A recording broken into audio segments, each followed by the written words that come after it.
สวัสดีเพื่อนๆทุกคนคลิปวิดีโอนี้แอดจะพามาถอนเงินในแอปสั่งคำแต่ก่อนที่เฮาจะไปถอนเงินในแอปสั่งคำก็อยากให้เฮานี่มาผูกบัญชีไว้อยู่ในแอปนี่ก่อนเนาะหลังจากนั้นเฮาจึงไปทำการซื้อเลขหรือว่าถอนเงินอยู่ในระบบเนาะโอเคสำหรับวิธีการผูกบัญชีก็ให้เฮาเข้ามามองหน้าหลักของตัวเทิงนี้คลิกเข้าไปเมื่อเข้ามาหน้านี้ให้เฮาคลิกมองกาบิ๊กมองแก้ไขนั้นให้เฮาคลิกเข้าไปมองบิ๊กอันเนาะ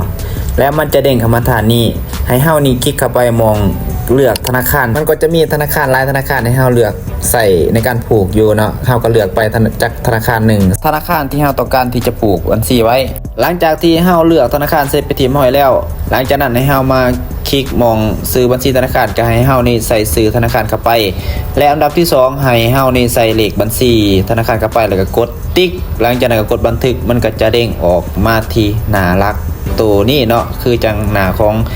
งแอดตัวนี้เฮาผูกบัตรธนาคารเสร็จเป็นทีมห้อยแล้วมันจะเด้งมาที่หน้าหลักของเฮาจากนั้นให้เฮาคลิกเข้าไปมองแนะนำหมู่หน้านี้จะเป็นหน้าที่เฮาจะใส่ทำการถอนเงินเนาะซึ่งเงินในระบบของแอดมีอยู่ 38,000 ปลายเนาะ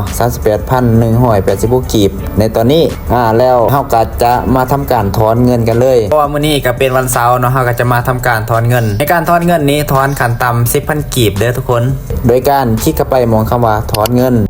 เมื่อเฮาคลิกถอนเงินมันก็จะเด้งหน้านี้ขึ้นมามันบอกว่าสำเร็จและทำการรอถ่ายเงินเฮาในตอนนี้ก็ถือว่าถูกถอนออกไปทั้งหมดแล้วจากนั้นเฮามาเบิ่งมองประวัติโอเคหลังจากที่เฮาถอนเงินเสร็จไปเรียบร้อยแล้วให้เฮาแคปจอหน้าการถอนตัวนี้ไว้เนาะจากนั้นให้เฮาออกไปอยู่ที่หน้าหลักอีกเทื่อนึงจากนั้นให้เฮาคลิกเข้าไปมองคำว่าติดต่อสร้างเนาะอยู่มองรูปนี้กาคนนบมือให้เลือกทักไปที่ WhatsApp เมื่อมันเด้งเข้ามาที่หน้า WhatsApp เป็นทีมห้อยแล้วก็ให้เฮาเลือกเข้าไปทักทายสวัสดีถามรายละเอียดการถอนเงินนำแอดมินได้เลยมันก็จะแจ้งรายละเอียดบ่ว่าจะเป็นเบอร์ที่เฮาสมัครหรือว่าเลขบัญชีต่างๆนี้แจ้งให้ทางเขาเจ้าก็จ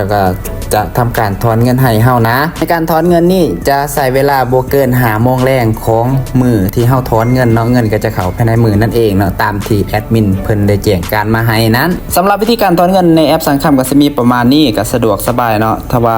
เฮานี่มีเงินในระบบอยู่ในส่วนนี้แล้วเฮาอยากจะถอนก็มีแต่แจ้งการถอนให้ทางแอดมินเพิ่นได้ทำการถอนให้เฮาได้เลยเนาะในการถอนก็ใช้เวลาภายในมือเนี่ยเนาะแต่ว่าบ่เกิน5 โมงแรงเงินก็จะเข้าในระบบซึ่งมื้อนี้แอดก็ได้ทำการถอนไปเบิดเป็นทีมห้อยมารอท่าว่าเงินจะเข้าในช่วงใดของ5 โมงนำกันเนาะหลังจากที่เฮารอท่าเงินก็ได้เข้ามาในบัญชีเฮาเป็นทีมห้อยแล้วเนาะก็คืออยู่ 42,224 กีบเฮาถอนไปวัง1 โมงปลายๆแล้วตอนนี้ก็เงินเข้ามาวัง2 โมง50ปลายเนาะและ3 โมงใช้เวลาอยู่ประมาณ1 ชั่วโมงในการถอนเงินในแอปสั่งคำเนาะถือว่าเขาไวอยู่โอเคเนาะสำหรับคลิปนี้ก็จบเพียงเท่านี้เนาะมาอัปเดตวิธีการถอนเงินอยู่ในแอปสั่งคำให้ทุกคนได้เบิ่งกันถ้าผู้ได้มากก็สามารถโหลดได้เนาะแอปตัวนี้ของฟรีโอเคเอาไว้เจอกันในคลิปต่อไปด้วยทุกคน